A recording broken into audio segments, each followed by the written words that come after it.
Hello and welcome back to the WKMT London channel. I'm Charlotte. Today we continue our journey through the great pianists of the 20th century with one of the most fascinating and elusive figures in piano history, Dinu Lipatti. How can a pianist leave behind barely 3.5 hours of recorded music and still become one of the defining artists of his century? That is the mystery we are about to explore. Look at this chart. It compares the tiny 3.5-hour sliver of recorded audio left by Dinu Lipatti against the massive discography of a typical maestro. Despite this incredibly scarce output, Lipatti remains one of the defining pianists of the 20th century. What survives on those recordings is prized for an almost unnerving control of dynamics and texture. He possessed an immaculate touch that felt entirely natural, earning him a reputation for an almost saint-like musicality. Because his recorded output was so small, listeners accepted these few vinyl releases as the absolute, unquestioned truth of his musical identity. Every great musician attracts a myth.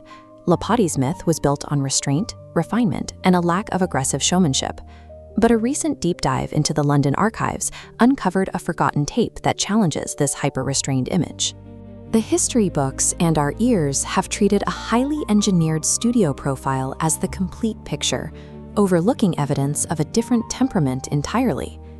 To understand how Lipatti's pristine image was constructed, we have to look at the Abbey Road studios in London during 1947 and 1948. Here, Lipatti formed a partnership with producer Walter Legg. They deliberately chose a label with a sparse piano catalog. This gave Lipatti a freedom to record exactly what he wanted and meticulously curate his legacy without crowding from other artists. This animation demonstrates Lipatti's signature inner voice clarity. He balanced textures so hidden middle melodies remained audible beneath the main upper melody. He maintained absolute dynamic control, grading sound so smoothly that phrases felt like natural breathing. Yet there was a flaw in this process. Lipatti repeatedly attempted to set down highly virtuosic, high-risk showpieces, specifically Franz Liszt's La Leggerezza, but the discs failed to capture a satisfactory result. The sterile, high-pressure studio environment preserved only his absolute control. By leaving those high wire acts off the records, history assumed he lacked the capacity for raw, aggressive virtuosity. That assumption held until researchers unearthed a 1947 live BBC radio broadcast from London that somehow survived the network's standard tape erasures. The tape captures a live, flawless performance of Liszt's La Leggerezza, the exact high wire piece he had abandoned in the Abbey Road studio. The audio evidence contradicts his established myth.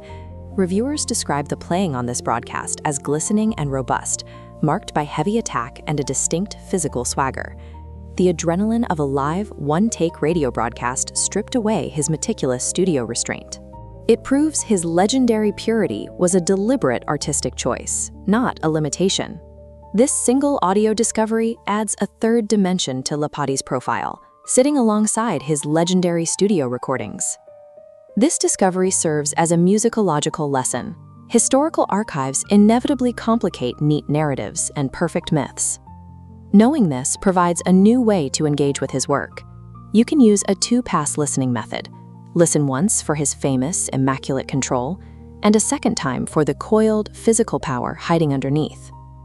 To hear the complete musician, you have to seek out both the official EMI studio masters and the raw BBC archival tapes. Ultimately, the archives show Lipatti was no fragile museum piece. He was a pianist who could unleash raw power when the moment required it.